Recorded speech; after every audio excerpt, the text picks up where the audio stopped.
बिस्मिल्लाहिर्रहमानिर्रहीम। तुमसे है पाकिस्तान में खुशामदीद। मैं हूं साजिद हुसैन। मजबूत मुस्तहकम पाकिस्तान पर हम बात करते हैं। हम बात करते हैं कैसे मुल्क व मिल्लत की तामीर और तरक्की में हमने अपना किरदार अदा करना है।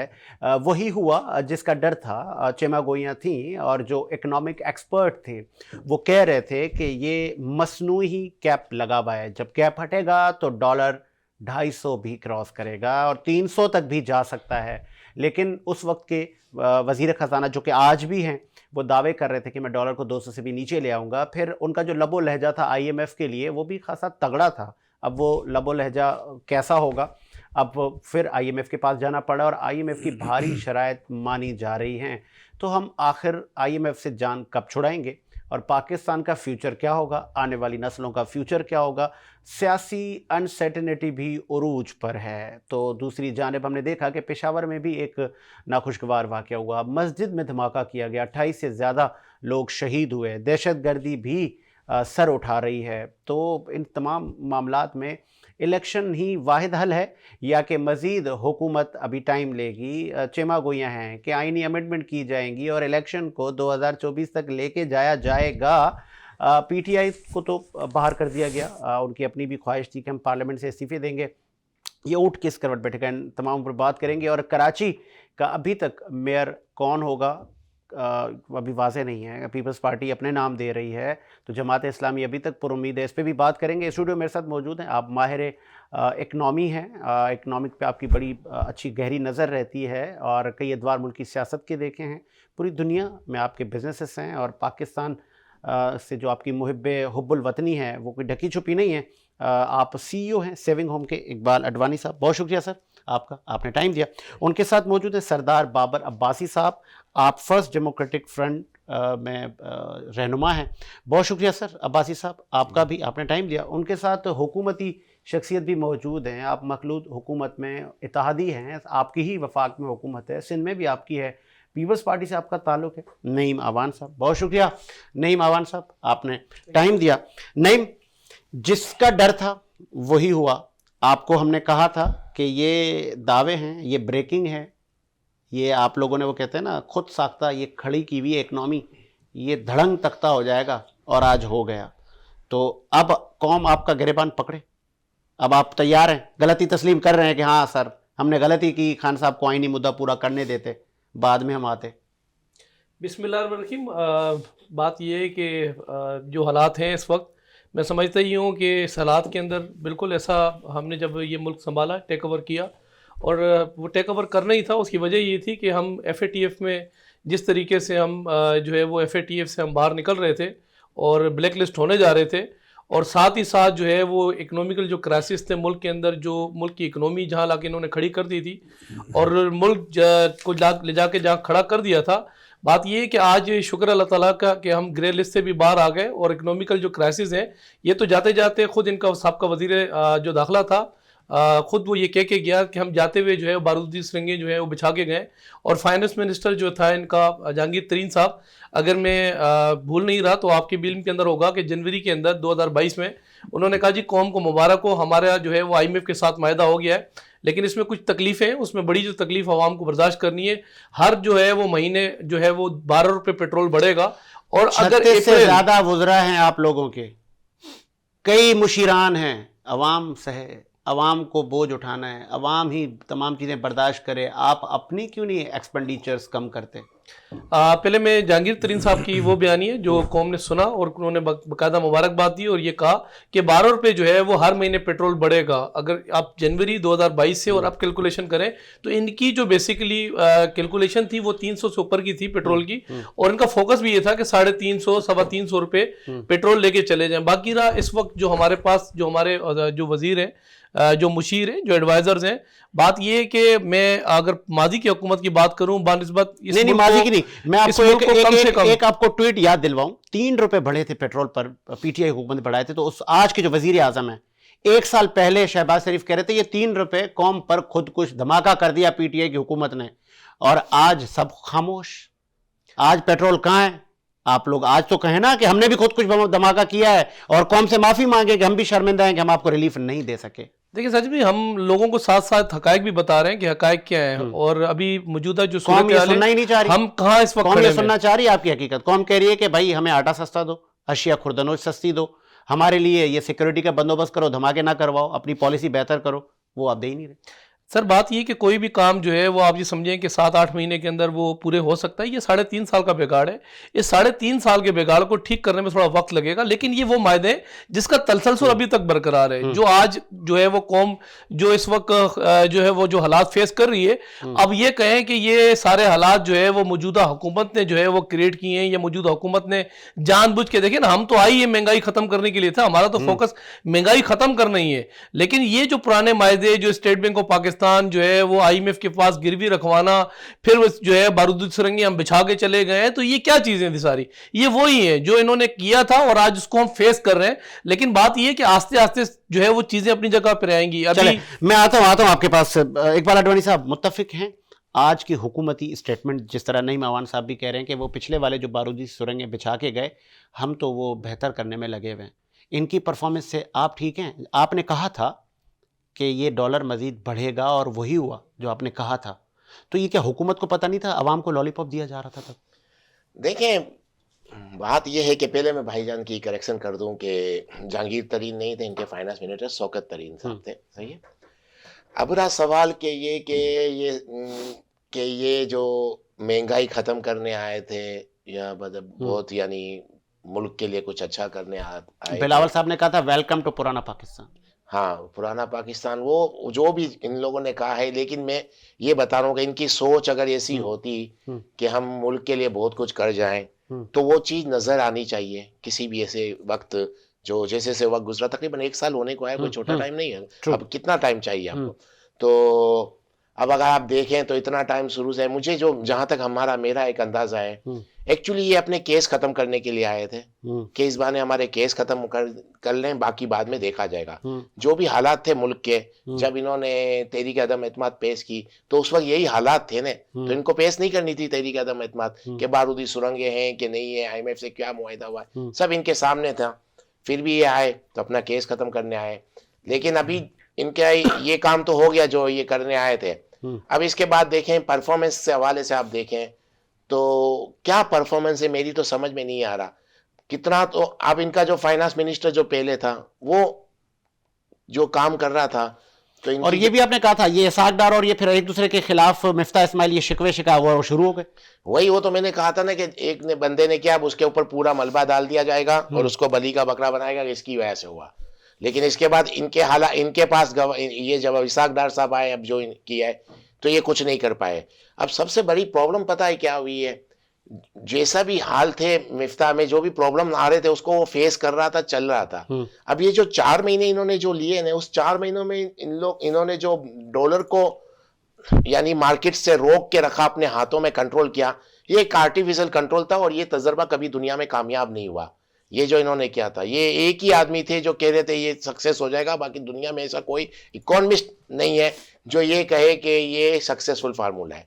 तो इन्होंने कैप लगाया। इसमें सबसे बड़ा नुकसान क्या हुआ? कम से कम मुझे लगता है 2 से ढाई अरब डॉलर हमारे वो जो आ सकते थे, जो आए नहीं। वो किस सूरत में?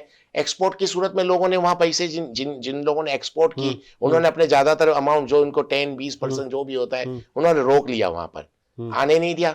और जो रेमिटेंस आते थे, तो रेमिटेंस आप मुझे बताएं कौन ऐसा आदमी होगा, कितना भी हुब्बुल वतनी होगी उसमें, कितना भी वतन को चाहने वाला होगा, वो भी 25-25, 30-30 रुपए का डिफरेंस तो नहीं एक्सेप्ट करेगा ना। कि एक तरफ 20 अगर वो बाई बैंक भेज रहा है और हवाले के जरिए भेज रहा है, तो 25-30 रुपए का फर्क आ रहा है। तो कौन बैंक के जरिए भेजेगा? तो एक तो बैंकिंग चैनल से पैसा नहीं आया, रेमिटेंस नहीं आ पाए, और दूसरा एक्सपोर्टर ने भी पैसे अपने रोक लिए, उनको भी डर था। तो 2 से ढाई अरब डॉलर, तो 2 अरब तो कम से कम 4 महीने में हमने अपने ये बंद खराब कर दिए, आने नहीं दिया। बाकी फिर हम लोग IMF के मुआहिदा ना करने का कोई मकसद नहीं था, क्यों नहीं गए हम लोग? तो मुझे लगता है हमको ये वाला जो था अक्टूबर के एंड में हमको खत्म कर देना था। अभी जनवरी चल रहा, हम जनवरी में एंड आ गया और हम कह रहे हैं कि अभी हम IMF का या 8वां या 9वां जो भी है उसमें जा रहे हैं। ये वाला हम पे ड्यू था, अक्टूबर में हमको चले जाना चाहिए था, किस वजह से रोका कि अवाम को परेशानी होगी? नहीं, अवाम की नहीं, इनको काम करने ही नहीं आया। अच्छा, हाँ, काम करने नहीं, नहीं ये आया। जो कहा जा रहा था कि एक्सपर्ट लोग आ रहे हैं अब हुकूमत करने, जिन्होंने कई बार हुकूमतें की हैं, तो वो तासुर यानी गलत साबित हुआ। वो इसलिए गलत हुआ, मैं बताऊं क्या है कि वो एक ऐसा भी मसला था ना इनको कि मिफ्ता इस्माइल को गलत साबित भी करना था कि ये जो कर रहा है वो गलत है। आपने दावा कर दिए कि मैं ये सब सही कर दूंगा, मिफ्ता सही काम नहीं कर रहा। अब उसको गलत साबित करने के लिए आपने पाकिस्तान का बेड़ा गर्क कर दिया, क्योंकि वो गलत साबित करने के लिए आपने 4 महीने वो काम किया जो हो ही नहीं सकता था, जो करना ही नहीं था। दुनिया में कोई आदमी ऐसा नहीं कर रहा था। इससे आपको इतना नुकसान हुआ है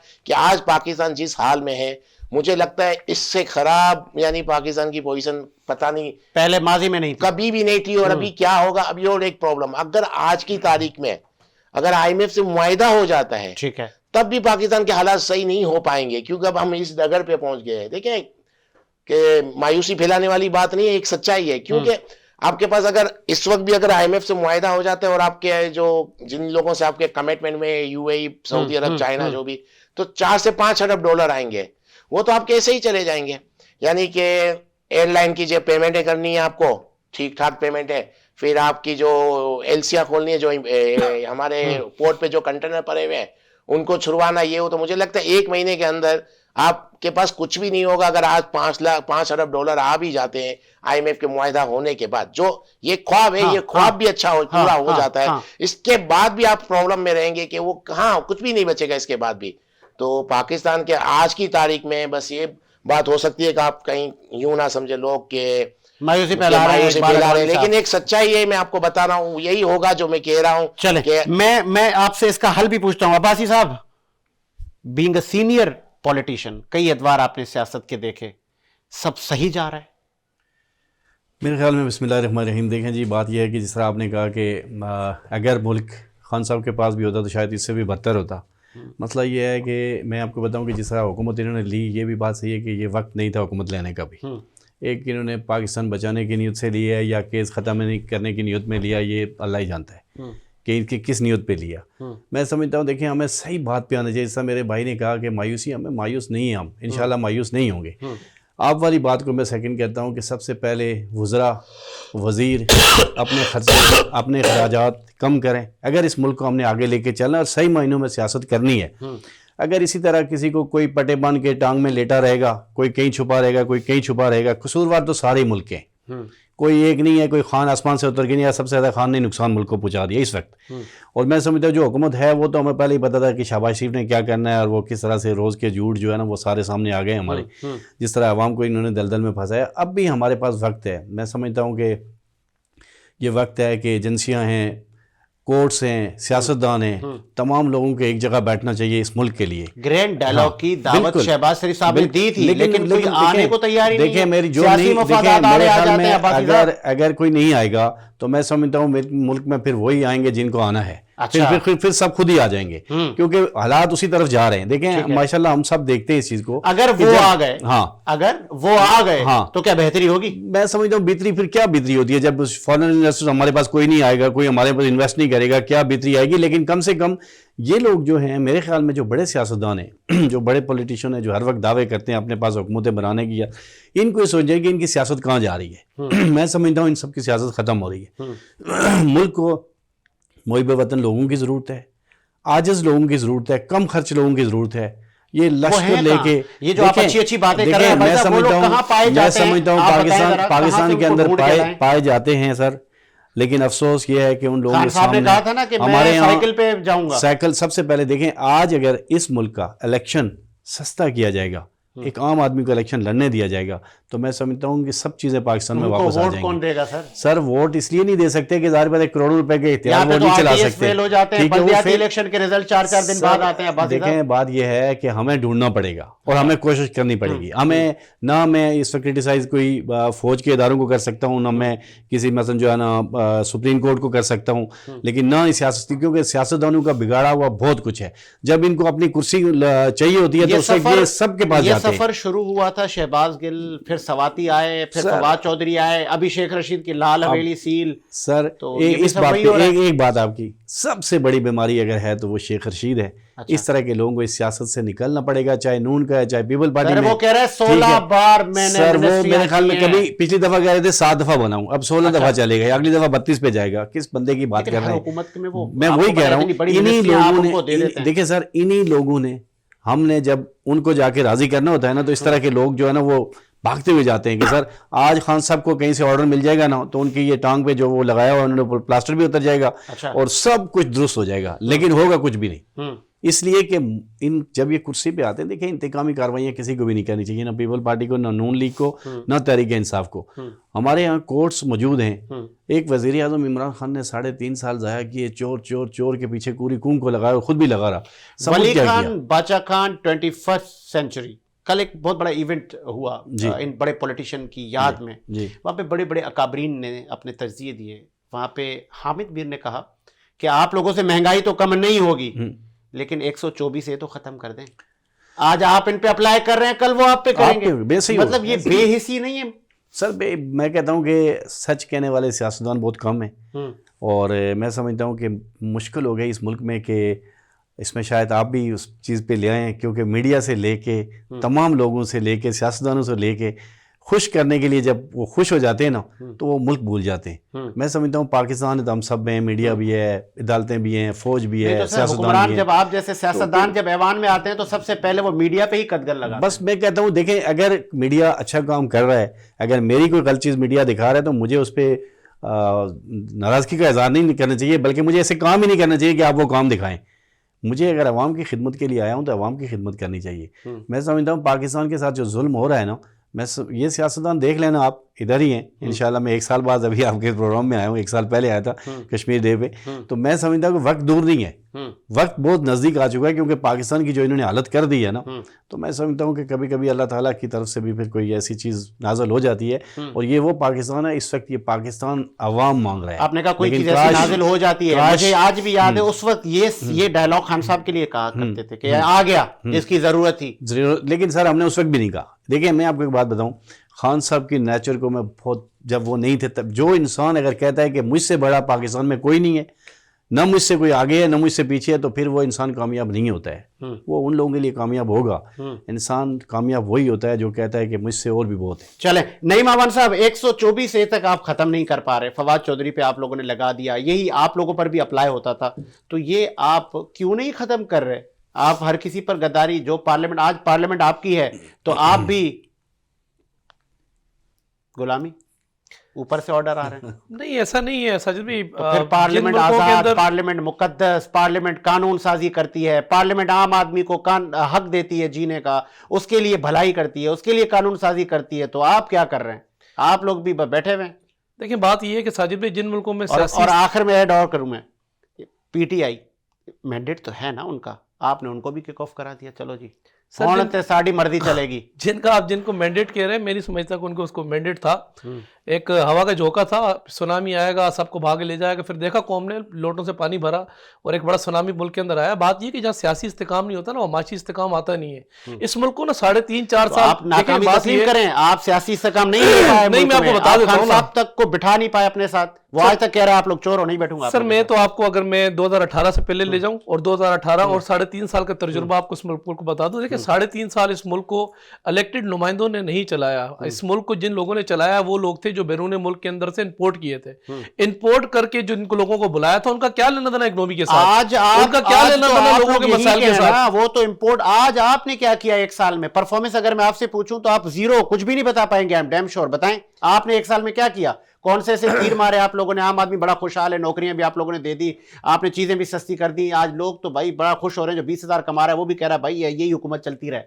आज लोग आपको बदवाएं दे रहे हैं। सर बदवाएं लाजमी सी बात है, बदवाएं वो तो बदवाएं हमसे घूम के वहीं जा रही हैं जहां से जहां ये बदवाओं को जहां पहुंचना है। बात ये है कि देखें, आप ये कहें कि 9 महीने और 1 साल के अंदर वो 3.5 साल का टोटली बेकार। मैं आपको बताऊं ना, इलेक्टेड और सिलेक्टेड में बड़ा फर्क होता है। मैं कल इमरान खान साहब को इंटरव्यू देख रहा था और इमरान खान साहब फरमा रहे थे मैं बेख्तियार था लेकिन मेरा मुल्क बहुत तरक्की कर रहा था। मतलब पहला वजीर आजम साहब का देखा है, कहता मैं बेख्तियार था, माजी में देखे 50% मुझे इख्तियार नहीं मिले, लेकिन मेरे दौर में मुल्क तरक्की कर रहा था। तो मुल्क कैसे तरक्की कर रहा था जब इख्तियार ही तुम्हारे पास नहीं थे? तो इस मुल्क को बात यह कि जैसा कि अभी आपने कहा कि जो हम एक शिक लगा लेते हैं और इस शिक को हम जो है वो हर किसी को इंप्लीमेंट करने की कोशिश करते हैं। पहले तो देखिए इस 75 सालों के अंदर ना सर आज तक ये फैसला ही नहीं हो सका कि इस मुल्क को चलाना किसने है।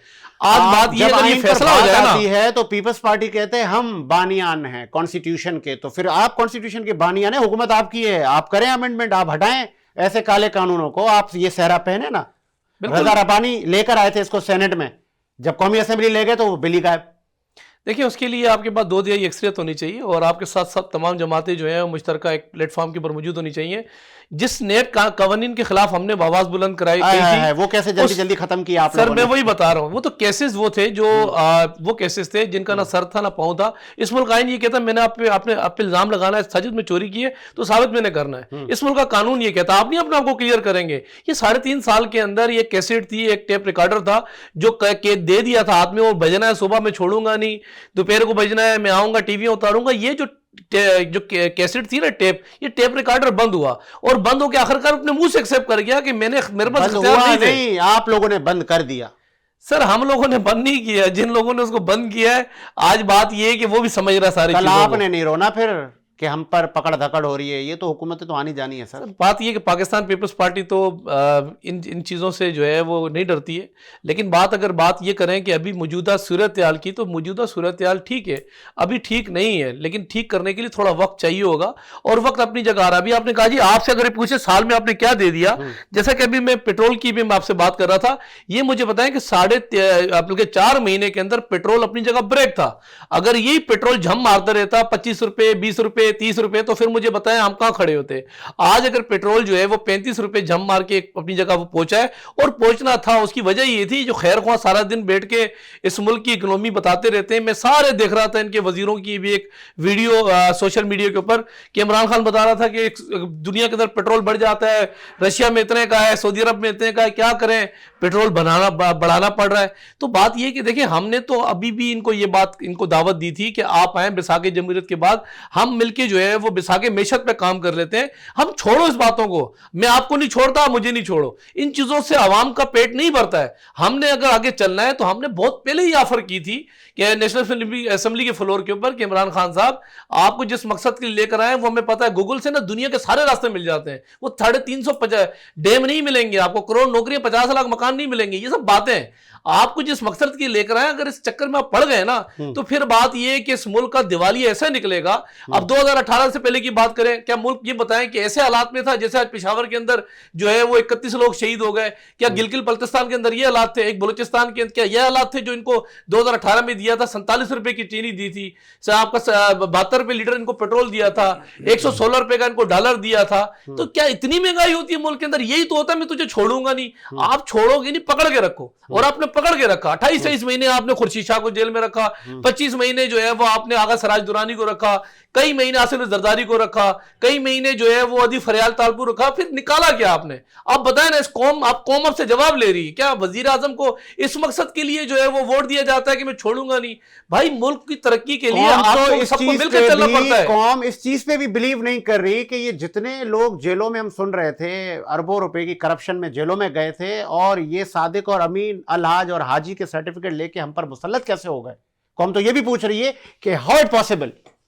सर बात यह है कि देखें इस मुल्क के अंदर एक आइन बना हुआ है, कानून बना हुआ है, और आइन की जो बालादस्ती है हमेशा रूल ऑफ लॉ पे पाकिस्तान पीपल्स पार्टी यकीन रखती है। हमने अदम एतमाद एक दफा नहीं जमा कराया। इसाक डार साहब के अकाउंट जो फ्रीज थे वो बेहतरीन हो गए, खुल गए, घर वर भी उसको मिल गया, सब कुछ मिल गया इसाक डार साहब को। जितने भी केसेस और उसकी स्टेटमेंट सुने, बेहिसी सुने, आप परसों की स्टेटमेंट सुने, कह रहा है पाकिस्तान अल्लाह ने बनाया था, मईशत का भी अल्लाह मालिक है। तो अल्लाह मालिक है तो फिर आपको जिस मनसब पे बैठा है आप क्यों बैठे हैं? देखिए ना, बात ये है कि अल्लाह तो सभी का मालिक है, और अल्लाह जो है बेहतर मईशत का भी अल्लाह मालिक है। जो मुल्क 27 रमजान और जुमे के दिन वजूद में है और कलमे के नाम से उसका अल्लाह ही मालिक है। मैं आता हूं नईम साहब, अल्लाह संभालेगा इस मुल्क को। अडवाणी साहब, इसाक डार साहब कह रहे हैं मईशत का अल्लाह मालिक है। यही तो समझ में नहीं आ रही, पता नहीं कभी क्या बात कर रहे हैं, कभी तो इतना चीख चीख के बात कर रहे थे कि मैं ये कर दूंगा, मैं तो IMF के पास जाऊं नहीं जाऊं, और जब कुछ भी नहीं कर पाए तो आखिरी में वही बात आ गई कि इस्लाम के नाम पे हमारा मुल्क बना है। अल्लाह इसकी हिफाजत करेगा, तो फिर आप रिजाइन दे दो। जब अल्लाह नहीं सब कैसे कुछ कराया करना है, फौरन आप बता दें। जब सब आपने अल्लाह नहीं सबने करना है, तो फिर आप हट जाओ। आप क्यों है फिर? मतलब आप जो इतनी बातें कर रहे थे, यही बात हुई ना, आप आए हो और फिर इसके बाद आपसे काम नहीं हो रहा, तो आप कह रहे हो कि अल्लाह करेगा सब, इस्लाम के नाम पे फिर हमारा खान मुल्क साहब बना है। को मुज़ाकरात तो फिर की उसकी भी दावत दे दी है कि मेरे साथ बैठ के मुनाजरा कर लो, आओ। नहीं, तो खान साहब ये के तो होना ही पास नहीं। खान साहब से क्या, यानी ये वो बातें हैं जो प्रैक्टिकली नहीं हो पाएंगी। अब उस तरह से बातें करके आप पब्लिक में एक दिन 2 दिन यानी 24 घंटे एक डिबेट करवा सकते हैं आप, तो 25 यानी आपको 24 घंटे 48 घंटे मिल गया उस डिबेट के ऊपर। नहीं यार खान साहब नहीं आएंगे नहीं आएंगे। हमारे साथ प्रॉब्लम यही है, हम वो बात करते हैं जिसका वजूद नहीं है, जो हो नहीं सकती। भाई आपने करना क्या है, आप क्या कर सकते हो, क्या करोगे? आपने जो कहा था कि मैं ये करके दूंगा, आप कर पाए कि नहीं कर पाए? आप रिजाइन दे दें। अब रिजाइन के वक्त आप क्या कह रहे हो? मुल्क तो अल्लाह चलाएगा। जब अल्लाह को मुल्क चलाना है तब भी आप रिजाइन दे दो, फिर आप क्यों हो यहाँ पर? तो मकसद कहने का ये, हमारे यहाँ प्रॉब्लम ये है कि हर चीज में हम लोग जब हमसे कुछ होता नहीं है या हम कुछ कर नहीं पाते हैं, तो फिर हम अपने इस्लाम का कार्ड खेलना शुरू कर देते हैं। जैसे भाई ने कहा हम रमजान में हम आजाद हुए हैं, हाँ। तो हमारी हिफाजत अल्लाह करेगा। तो फिर अल्लाह ने हिफाजत करनी है, बॉर्डर से फौज को हटा दो, सब खत्म कर दो ना, फिर छोड़ दो अल्लाह के ऊपर, अल्लाह के आसरे पे। अल्लाह पे हाँ। अपनी भरोसा पूरा करो। आप अपने 75 आदमियों की कैबिनेट क्यों बनाई है? अल्लाह पे छोड़ दे। 75 आदमियों को बोले नहीं भाई इतना वो क्यों ले रहे हो, गाड़ियां, पेट्रोल, घर, ये सिक्योरिटी का अमला। एक बंदा जो जाता है तो हजारों लोग की वो प्रोटोकॉल के लिए होता है। जब जिंदगी भी अल्लाह के हाथ में, तो आप प्रोटोकॉल इतना क्यों ले रहे हैं? सब चीजें फिर छोड़े ना एक साथ, सब चीजें, अपनी सिक्योरिटी भी छोड़ दे, जिंदगी मौत तो अल्लाह के हाथ में है। तो मकसद कहने का ये है कि जहां आप कुछ कर नहीं पाए या जहां आपसे कुछ हो नहीं रहा, वहां आप अल्लाह का नाम ले रहे। मेरा मकसद कहने का ये सही बात है, बिलीफ है। आप भी मुसलमान हैं, मैं भी मुसलमान हूं। जो रात हमारी कब्र में है वो बाहर नहीं है। जब ये बिलीफ है ना, तो क्यों इतना प्रोटोकॉल ले रहे हो? जब छोड़ो अल्लाह के ऊपर। तो मकसद कहने का ये, आपसे काम हो नहीं पा रहा, पहले तो आप बड़ी बड़ी बातें करते हो, आखिरी में आप इस्लाम का कार्ड खेल रहे हो। सबसे बड़ा प्रॉब्लम यही है। हमने हर वक्त पाकिस्तान का सबसे स्टार्ट से यही प्रॉब्लम है, कुछ हो नहीं पाता, हमारी खामियों को छुपाने के लिए हम फिर इस्लाम को आगे ले आते हैं। और जब इस्लाम को आगे लाते हैं ना, तो सामने वाले के पास जवाब नहीं होता। वजह बताऊं क्यों? वो भी मुसलमान है। अब मैं आपसे डिस्कशन कर रहा हूं और मैं आपको बातों में नहीं पहुंच सकता, या अपने काम से नहीं पहुंच सकता। फिर मैं आपको बोलूंगा नमाज पढ़ा करो, आप थोड़ी मना करोगे। हाँ बोलूंगे पढ़ेंगे भाई, सुबह जल्दी उठा करो, नमाज पढ़ा करो। मैं वो बात कह दूंगा जिस बात में आप डिनाई नहीं कर पाओगे। फिर वो मेरा जो बात कर रही हो, हमारी जो डिस्कशन चल रही होती है, उस बात पे ब्रेक लग जाएगा। मैं इस्लाम की बात कर लूंगा, नमाज पढ़ा करो, ये मत क्या करो, ये मत खाया करो, ये हराम है, ये मत करना, सिगरेट मत पियो, ये सब चीजें, वो बात इस्लाम से कनेक्ट करके बात करूंगा। वो बात जो मेन बात थी वो खत्म हो जाएगी। आपने क्या करना है, हर चीज में हाँ बोलोगे, मैं बोलूंगा नमाज पढ़ो, आप क्या मना करोगे? रोजे रखो, आप मना करोगे, लेकिन वो बात खत्म हो जाती है। तो हमारे रमजान शो लग रहा है मेरे ख्याल नहीं, रोजा कैसे रखते हैं वो भी पूछ लें, इनसे तरीका बता देंगे। भाई इकोनॉमिकल पे बात करें, इकोनॉमिकल कराची से कैसे निकले? इकोनॉमिक्स पे तो बात कर रहा हूँ। जब इकोनॉमिक्स में फैसला कर ले, कौन ये बात कर लेगा? इकोनॉमिक्स में बात कर रहा हूँ, तभी तो आप इकोनॉमिक्स में बात हो रही है, आप अल्लाह रसूल को ले आते हो। जब अल्लाह रसूल पे बात करनी है तो फिर इकोनॉमिक्स में बात मत करो। यही तो मैं बोल रहा हूँ। आप इकोनॉमिक्स में मुझसे बात कर लो, मैं आपसे बात कर लेता हूँ। सवाल करो, मैं जवाब देता हूँ। बता दें जीडीपी रेट क्या था जब इमरान खान देके गया था, वो भी बता दे कौन को। हमारे 1 साल आपको नजर आ रहे हैं, वो भी बताएं। 3.5 साल कौन को? इमरान खान की, वो भी तो बताया ना कौन को। इमरान खान की गवर्नमेंट अच्छी नहीं थी, तभी आप तहरीक अदम एतमाद लाए ना, वरना लाने की जरूरत नहीं थी। ओके, जब आप तहरीक अदम एतमाद लाए, आपने पास हो गई। आप तहरीक अदम एतमाद जिस वक्त आई, जो आप लोगों ने स्टेटमेंट दिया था, उसमें से एक बात तो बताओ आपने पूरी की हो? नहीं। बताएं, आप चले पता है, एक बात बता दें जो उस वक्त के स्टेटमेंट है कि हम ये करेंगे, आपने किया? हम ये करेंगे। एक चीज बता दे मुझे,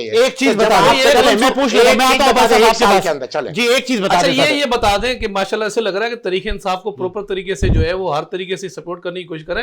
ये बता दें कि 3.5 साल में इमरान खान का कोई एक मंसूबा नहीं, वो चले गए सर। बात है हमने अगर कुछ नहीं दिया, चले हमने तो कुछ नहीं दिया ना इस मुल्क को। हमने तो बात ये डिफॉल्ट से निकाल लिया, ये इनको नजर नहीं आ रहा। मुल्क को ले जाके जहाँ खड़ा किया था हमने। मैंने तहरीक इंसाफ को डिफेंड कब किया है? नहीं किया। मैंने तो डिफेंड नहीं किया। मैं तो आपकी 9 महीने का बात किए, आपकी परफॉर्मेंस पे बात कर रहा हूँ। तहरीक इंसाफ की गवर्नमेंट नहीं आया था ना, मैं एक दफा इनके साथ शो कर चुका हूं, उस वक्त भी यही बातें कर रहे थे सारे। तहरीक इंसाफ क्यों तो मैंने डिफेंड किया ही नहीं है। सही है, अब मैं तहरीक इंसाफ की 1-2 चीजों को डिफेंड करता हूं, आप मुझे बता दें।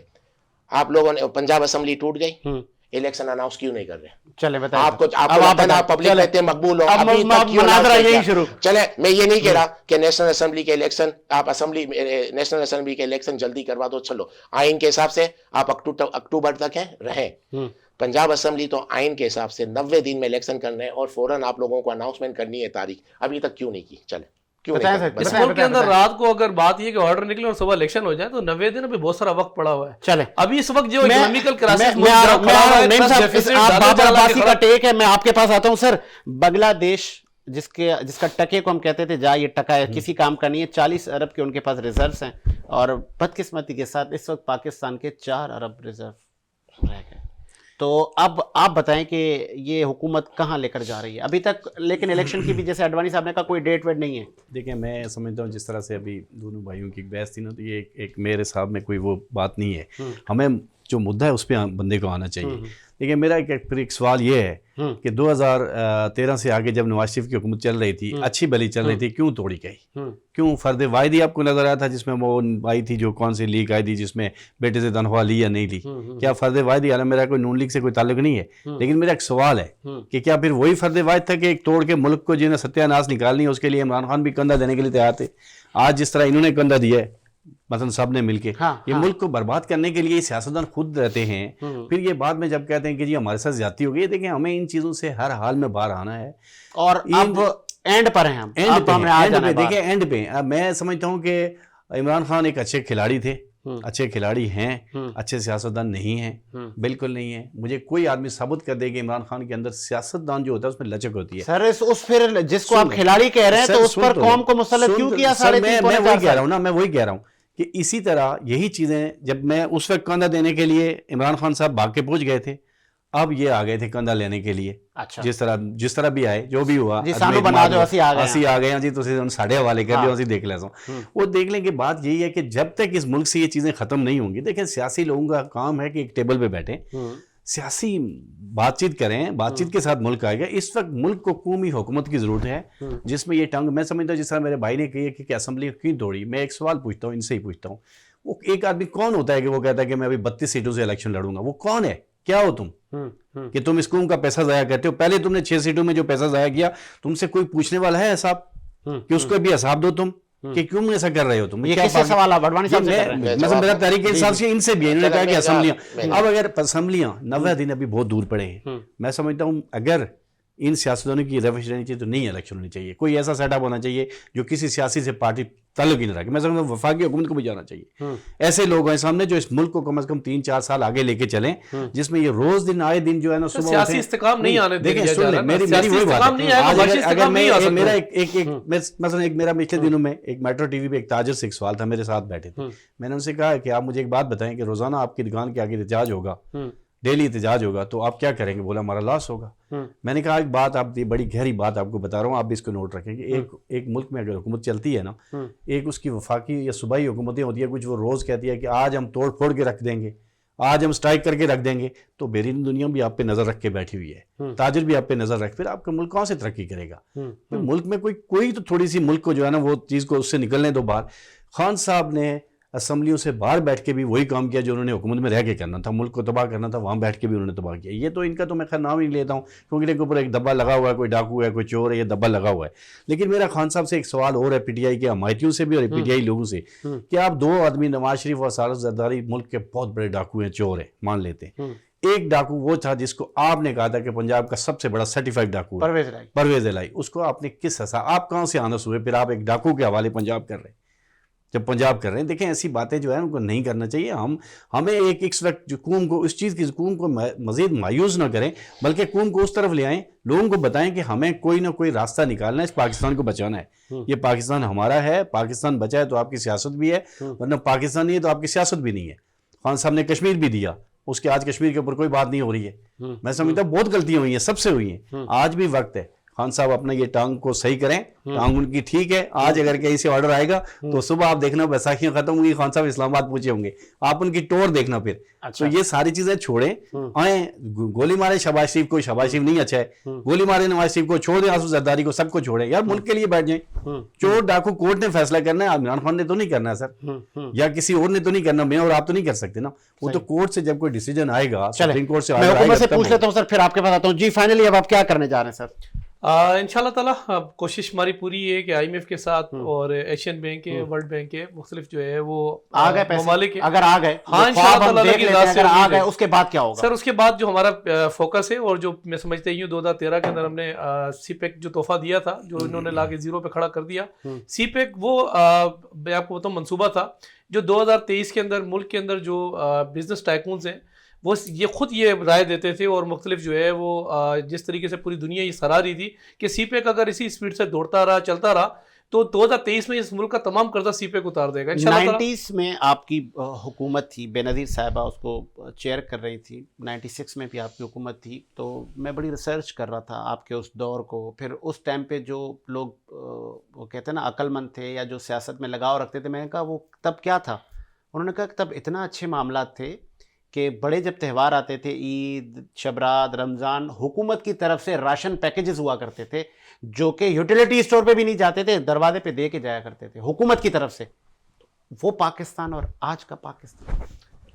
बिल्कुल सर, मैं तो आपको ये बात मैंने कही कि इस मुल्क के अंदर पहले हम फैसला कर लें कि इस मुल्क को चलाना किसने है। जब तक हम फैसला नहीं कर पाएंगे ना, तो यही हालात होंगे। जो फिर बात ये कि बैरून मुल्क से इंपोर्ट किए हुए ममन खसूसी एडवाइजर चलाएंगे तो यही हाल बनेंगे। ऐसा होना चाहिए। और मैं आपको बताऊं, ठीक है, इंटरनेशनली इस वक्त कोरोना वायरस के बाद बहुत चीज़ें डिस्टर्ब हुई हैं, और बहुत सारी चीज़ें ऐसी हैं जिनको हम कोशिश करें भी तो हम कोशिश करने के बाद भी शायद कामयाब हो सकें। लेकिन कामयाब होने के लिए हमें सबसे पहले मैं आपको बताऊं कि मुल्क के अंदर सियासी इस्तेकाम लाने की ज़रूरत है। अभी बहुत अच्छी बात की जो भाई ने हमारे की कि बात ये कि अब हर जगह इमरान खान, तो अभी 35 हल्कों के अंदर इलेक्शन होने, साहब ने ऐलान कर दिया।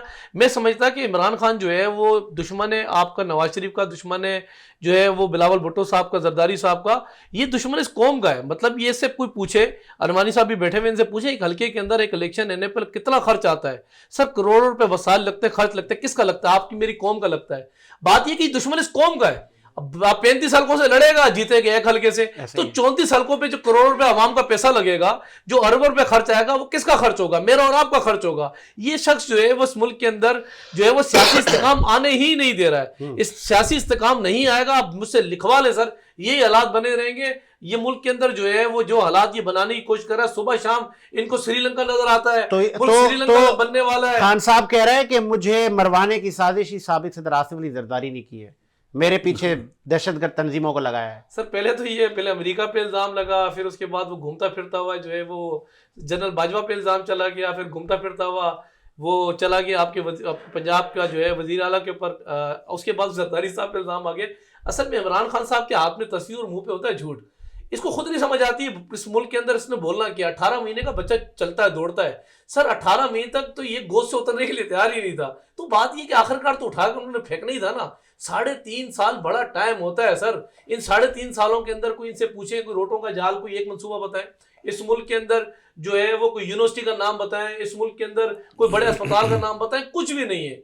मुल्क का कर्जा 24,000 अरब से लेकर 44,000 अरब पे खड़ा किया, IMF का मकरूज, फिर वर्ल्ड बैंक को आप ले जाके एशियन बैंक को छोड़ा, सऊदी अरब गए साहब, सऊदी अरब को कहा कि हमारे मुल्क में सारे डाकू हैं, चोर हैं, अब पैसे वापस नहीं करते हैं, मुझे लाओ कर्जा दे दो। बताओ यार जुल्म है यार, पहले आपके चोर डाकू कर्जा वापस नहीं कर दो, ठीक है इकबाल साहब, आपका पॉइंट जी। देखिए पहले मैं तो भाई का एक सवाल का जवाब दे दूं। इन्होंने कहा कि असम्बलियां क्यों तोड़ी, ये तो मैंने ये बात कही नहीं है कि मैं पहले PTI का कोई हिमायती हूँ कि असम्बलियां उन्होंने सही तोड़ी कि नहीं, इस पे तो बात ही नहीं हुई। भाई के एक सवाल के जवाब में मैंने क्या कहा था कि आप इलेक्शन टाइम पे तारीख क्यों नहीं दे रहे? जब आप डेमोक्रेटिक बात कर रहे हो, आइन के ऊपर बात कर रहे हो, तो आप तारीख दे दो। मैंने ये नहीं कहा कि खान साहब ने जो डिसीजन लिया अच्छा लिया। मैंने तो आपके पहले भी प्रोग्राम में कहा था खान साहब इमरान खान सारी जिम्मेदारी लड़ेगा नहीं, खान ये तो मैं क्या अभी बात मेरी खत्म करें, फिर आपका सवाल के जवाब में सब इसी में आ जाएंगे। खान साहब को मैं पर्सनली तो सियासतदान ही नहीं समझता, वो सियासतदान नहीं है। उसका मसला प्रॉब्लम क्या है, अगर वो सियासतदान होता तो आप लोगों को इतनी स्पेस ही नहीं मिलती। वजह बताता हूं मैं क्यों। आप लोगों ने अदम एतमाद की तहरीक पास करवा के आ गए, खान साहब को असेंबली में बैठ जाना था। ओके। खामोशी से असेंबली में बैठ जाते, ये खुद ही कुछ अरसे में चले जाते या आपस में लड़ पड़ते। उनको सियासत आती तो असेंबली में बैठते, उनको सियासत आती होती तो वो क्या ये हरकत करते कि अपनी पावर खत्म कर दी, पंजाब में खत्म कर दी और केपीके में खत्म कर दी। वो सियासतदान नहीं है बेचारा, वो सियासतदान ही नहीं है, उसको सियासत में आना ही नहीं चाहा, वो सियासत नहीं जानता, उसका काम ही नहीं है। तो मकसद कहने का ये, अगर वो सियासत जानता, सिर्फ मेरे जैसे से ही मशवरा कर लेता, अच्छा। तो मैं आपको सर्वे करके बताता हूँ पूरी डिटेल के साथ। असेंबली में बैठ जाते। पाकिस्तान के अंदर हर रोज 15,000 वोटरों का इजाफा होता है। बिल्कुल ऐसा ही है। वो मोस्टली पीटीआई के हैं। ठीक है। और ये लोग जब से आए, जो हालात मुल्क में थे, तो इनके जो खुद के वोटर थे वो भी कम होते जा रहे थे, क्योंकि इनको महंगाई करनी थी। तो आप सोचो, अगर वो एक साल तो बहुत बड़ी बात है, 3 महीने खामोशी से असेंबली में बैठते, वो लोग चले जाते। हर रोज के 15,000 वोटर आपके यहाँ नए आ रहे हैं, वो मोस्टली पीटीआई के हैं। इनके वोटर कम हो रहे थे, ये जितना टाइम मिलता है इनके वोटर कम होते हैं। वो तो आराम से दोबारा प्राइम मिनिस्टर बन सकता था। वो तो बेचारा सियासतदान नहीं है, उसने वो काम कर दिया पाकिस्तान की हिस्ट्री में या पाकिस्तान के फ्यूचर में वो कभी प्राइम मिनिस्टर नहीं बन पाएगा। अच्छा। क्योंकि उसने हर किसी से बिगाड़ लिया, हर किसी को नाराज कर दिया, हर इदारे को नाराज कर लिया। वो उसको तो आप लोगों को दुआएं देनी चाहिए कि वो काम करके चला गया है, आपके लिए फायदेमंद है, आप लोगों के लिए फायदेमंद है, वरना आप लोग तो नहीं कर सकते कुछ भी। अच्छा, दूसरी भी एक बात करता हूं मैं। बाकी रहा, भाई ने बात की कि सियासतदानों को मिल जाना चाहिए और दूसरों में इंटरफेरेंस नहीं होनी चाहिए। सही है। अब मुझे बताओ, अभी पाकिस्तान के अंदर 3 बड़ी पार्टी हैं, पीटीआई, पीपल्स पार्टी, नून लीग।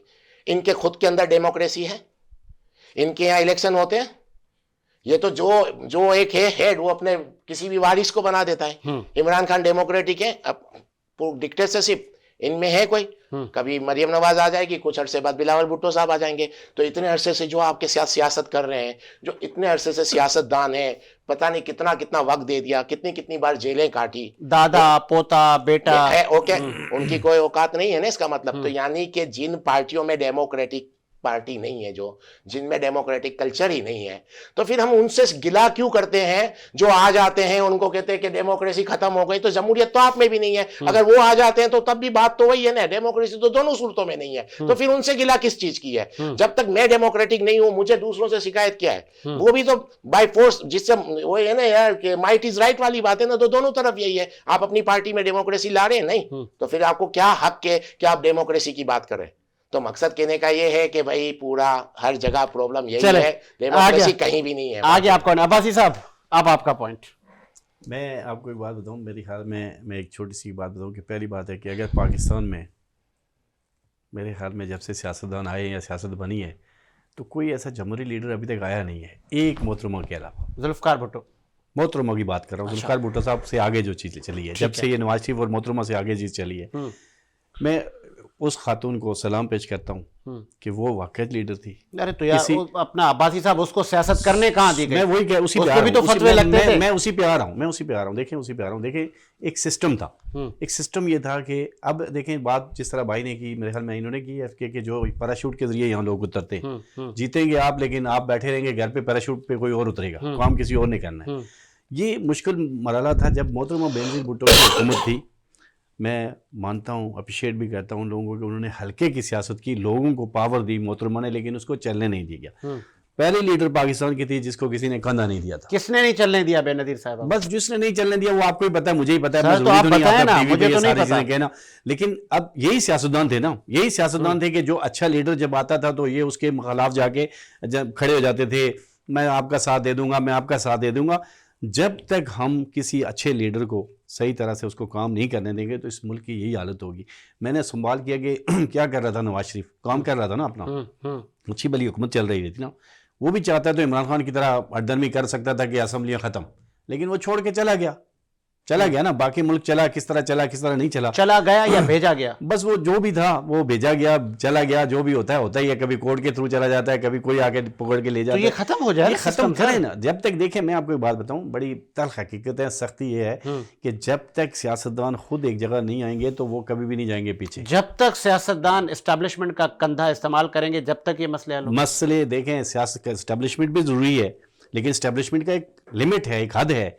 तो सियासतदान ही जब उस हद को जो है ना अबूर खुद ही कर लेते हैं तो वो फिर क्या करें? वो कहते हैं जी 80 दरवाजे बंद कर छोड़े, वो बंद लेकिन इसलिए वे खुद- करते ये हैं, खुद देखिए, चले जाते हैं। मेरे ख्याल में वो बंद इसलिए करते हैं कि जब ये ही नाइल मिल जाते हैं तो क्या करें वो, जब ये वहां जाके बड़ी बड़ी बातें करके आते हैं कि सर तुझे सनू आजमाओ देख लियो तुझे साड़ा मुल्क उन कितने पहुंचा के छोड़ वो दे। कहते हैं हमारा वास्ता नहीं है, फिर लेकिन वो कहते- बदकिस्मत फिर जब- सियासत जब- हम खुद देखिए, जाते हैं। जब इमरान खान खुद ही अपने मुंह से कह देते कि बाजवा बहुत जबरदस्त आदमी है, बाजवा की जो है ना बात ही क्या है, आप जो है ना मेरे पार्टनर हैं, आपके सिवा जो है ना जी और हैं। आज लेकिन पूरी सियासत बाजवा पर। आज वही है कि बाजवा को जो गालियां देते हैं, जिस बाजवा ने इनको उंगली पकड़कर इतना भी ऊपर ले आए और इतनी सियासत भी सिखा दी, तो देखिए मुल्क के हालात जो है ना वो इस तरह सही नहीं होंगे। हम रोज़ दिन टॉक शो होते रहें, रोज़ दिन सब कुछ होता रहेगा, अंदर से देखें। पहली सबसे बड़ी बुनियादी बात है कि आज तक दुख होता है कि असम्बलियों में पीपल पार्टी की हुकूमत रही या नून की रही या तहरीक इंसाफ की रही, कभी इन्होंने मुल्क का कानून के ऊपर जो है ना फोकस नहीं किया जो कानून बनना चाहिए था।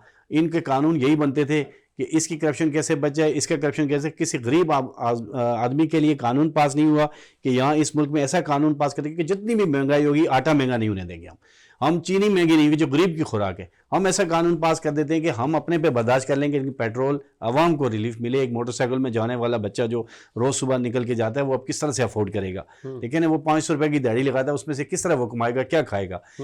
दुख ये होता है कि असम्बलियों में तक पूछ जाते हैं, लेकिन असम्बलियों में पूछने के बाद ये सब कुछ भूल जाते हैं और इनके कानून आप देख लें। मुझे आज आप बताएं कि कोई एक ऐसा कानून बताएंगे जिससे कोई अवाम को रिलीफ मिल रही हो या अवाम के लिए मिले, लेकिन सब कानून कोई नैब ख़त्म करने के मिलेंगे, कोई अपने कानून पास होंगे कि वजीर को ये तो क्यों नहीं मिला, इतनी तनख्वाह क्यों नहीं। यार एक गरीब आदमी के लिए सिर्फ आप 5% बढ़ाते हो और आप अपने लिए जो है ना 50% बढ़ाते हो, चाहे पीपल पार्टी है, चाहे नून लीग है, तहरीक इंसाफ है, जो भी हो। कराची में एक पार्टी थी, मैं बार बार चीख चीख के कहता था इस पार्टी का वजूद भी नहीं रहेगा, जो अपनी झंडियाँ लहराने के लिए माशाल्लाह से लेके हर हुकूमत में साथ रही और कराची तबाह हुई, ख़त्म होती गई। आज कराची की हालत आपके सामने है और आज देखें आज उनका कोई नाम लेने वाला नहीं है। तो यही हालत इनके साथ भी होगी। चले ठीक है, आगे आपका पॉइंट। नहीं मामान साहब, मैंने पहले कहते हैं ना यूरोप की मिसालें ना दी जाए, पहले पड़ोस की दी जाए ना, क्योंकि हमारा कल्चर तकरीबन सेम है। भारत में 30 रुपये kg आटा है और आप आटे पर खून रेजी हो रही है, लोग लड़ रहे हैं, बोरियां छीन रहे हैं एक दूसरे से। कई वीडियो आप देखें सोशल मीडिया पे, आटे की आप लोग ट्रक खड़ी कर देते हैं, वहाँ पे लोग पैसे भी ले रहे हैं, वो सस्ता आटा उसकी दौड़ पे लगा दिया आप लोगों ने कौम को। एग्रीकल्चर मुल्क, कहाँ गया आटा? हम तो अफ़गानिस्तान को आटा भी दे रहे थे तो डॉलर भी गए, हर चीज़ गई, और वो वहाँ से तड़ियाँ भी लगा रहा है। पेशावर का हादसा आपने आज देख लिया, क्या कर रहे हैं? पहले मैं भाई की बात का जवाब दूंगा और फिर मैं अपनी कौन से बात का भाई? भी जवाब दूंगा। अब्बासी साहब? अडवाणी साहब की बात अडवाणी का साहब। जवाब दूंगा। अभी अच्छा। इन्होंने कहा जी डेमोक्रेसी, डेमोक्रेट कौन सी पार्टी है, तो मेरे को याद कराता हूँ जब हमारे पास अदवार था ना, तो हमने इसी स्टेब्लिशमेंट को और पूरी दुनिया को मैसेज दिया था कि खुदा के लिए अमेरिका को, नेटो से नहीं, इन्होंने कहा आपकी पार्टियों में डेमोक्रेसी नहीं है। सर डेमोक्रेसी बताता हूँ, डेमोक्रेसी किसको कहते हैं? पार्टियों में है, पार्टियों में है, सर मैं पीपल्स पार्टी क्लियर में कर है। देता हूँ, मैं कर देता हूँ अच्छा, क्लियर। सर हमारे द्वार के अंदर ना बात ये कि परवेज मुशर्रफ हमारे गली की घंटी बजा के गया था ब्लैक वाटर को। हमने बड़ा समझाया ब्लैक वाटर को निकालो, इस मुल्क के अंदर रोज कुछ हमले हो रहे हैं, रोज आए दिन जो है वो मुख्तलिफ किस्म के जो है वो हालात खराब किए जा रहे हैं। जब नहीं निकाला ना सर, ये आसिफ अली जरदारी था जिसने कहा कि यहाँ से जब आंखें दिखाई ना अमेरिका को, नेटो सप्लाई 28 दिन बंद की ना, तो फिर चीखें निकाल दी सर। आखिरकार ब्लैक का वाटर निकला। अमेरिका जैसी ताकत को पूरी दुनिया, जिसको बात ये है कि पूरी दुनिया को डराता है, आंखों में आके डाल के, ऐसे नहीं ईरान के साथ गैस पाइपलाइन मंसूबे पे साइन किया, ऐसे नहीं अमेरिका को नहीं पूरी दुनिया को आंखों में आके मिला के सीपेक साइन किया। आपकी फेल होनी चाहिए। हमने समझाया नवाज शरीफ को, मियाँ साहब इतना ही घुसना मेहरबानी करके एस्टेब्लिशमेंट में, ऐसा ना हो। फिर कौम ने देखा कि यहाँ जो है वो जाली डिग्रियों के ऊपर 1.5 साल की सजा थी, हमने देखा सासा जात पे 1.5 साल की सजा थी, हमने देखा कि यहाँ पर जो है वो ड्यूल नेशनल पे 1.5 साल की सजा थी। पहला केस था कि माशाल्लाह से उसको तनख्वाह लेने पर बेटे पर ताहयात के लिए नायल किया। तो हम तो समझाते थे कि खुदा के लिए निकलो। और जरदारी साहब ने, मैं आपको बताऊं, कहा था इसको इसके हाल पे छोड़ दो, इसके हाल पे छोड़ो, ये खुद गिरेगा। और बात ये गिरना ही था।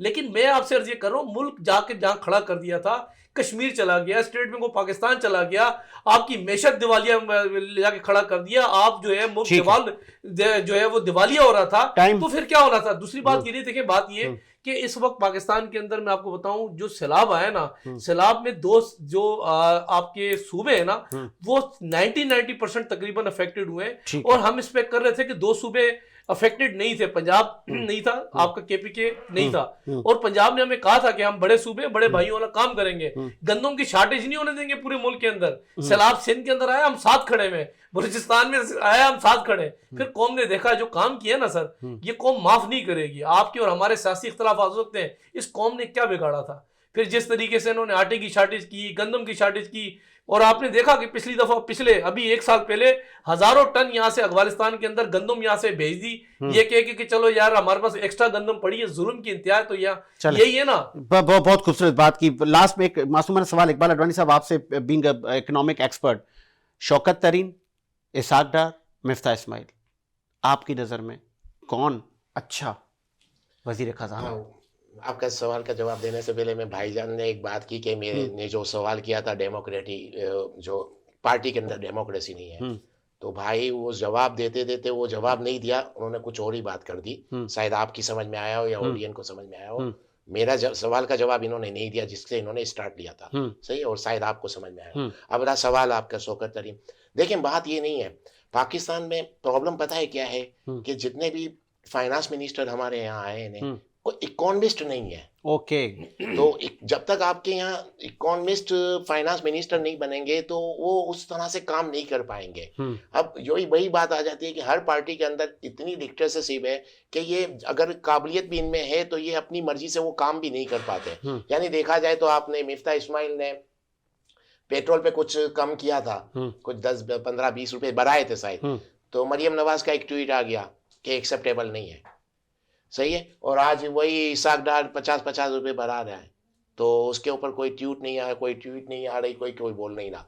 तो मकसद कहने का है काबिल लोग हैं, ऐसी बात नहीं है, उनको काम नहीं करने दिया जाता, करने भी नहीं दिया जाता। अगर आप इनको फ्री हैंड दे दे तो मुझे लगता है वो काफी हद तक काफी बेहतर कर जाए, क्योंकि वो समझते हैं कि किस तरह चल, भले इकोनॉमी। फिर भी आपने एक नाम लेना है सर, मिफ्ता, इसाक डार, शौकत तरीन। देखिए मैं जिनका नाम लूंगा इन तीनों में से जो बेहतर है, मिफ्ता इस्माइल सबसे बेहतर है। चले, हाँ, ये आपने मिफ्ता इस्माइल को चले जितवा दिया। वैसे बड़ी बहस चल रही है मिफ्ता इस्माइल और इसाक डार में और तमाम नेशनल मीडिया पर कि कौन अच्छा था, कौन सही सिमत लेके जा रहा था। जो इसाक डार जी कुछ कहना चाह रहे हैं? क्योंकि मिफ्ता के अंदर ईगो नहीं है।